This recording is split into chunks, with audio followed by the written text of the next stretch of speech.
তো হ্যালো বন্ধুরা, তোমাদের সবাইকে ট্রেন্ডি ফ্যাশনে ওয়েলকাম। তো পুজোর জন্য আমরা কিছু স্পেশাল কম্বো অফার নিয়ে চলে এসেছি। মাত্র 1000 টাকা পেয়ে যাবে এরকম কোয়ালিটি সব প্যাকেজিস।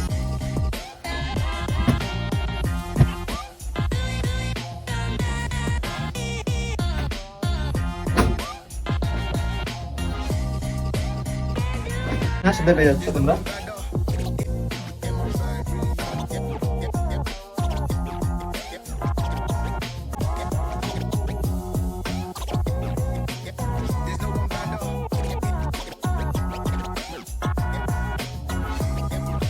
আরো পেয়ে যাচ্ছ সাথে একটি লাক্সের স্যান্ডো। আরো পেয়ে যাচ্ছ 1000 টাকা শপিং করলে তোমার যে কোনো পছন্দ মতো একটা সানগ্লাস। এখানে শেষ না বন্ধুরা, 1000 টাকা শপিং করে তোমরা পেয়ে যেতে পারো এরকম 2000 টাকা একটা প্রিমিয়াম ট্রলি ব্যাগ। এই অফারটি নেওয়ার জন্য তোমরা ট্রেন্ডি ফ্যাশন স্টোর সবাই ভিজিট করো। আর যারা যারা আমাদের ভিডিওটা শেয়ার করবে তাদের জন্য থাকবে আমার তরফ থেকে স্পেশাল ডিসকাউন্ট।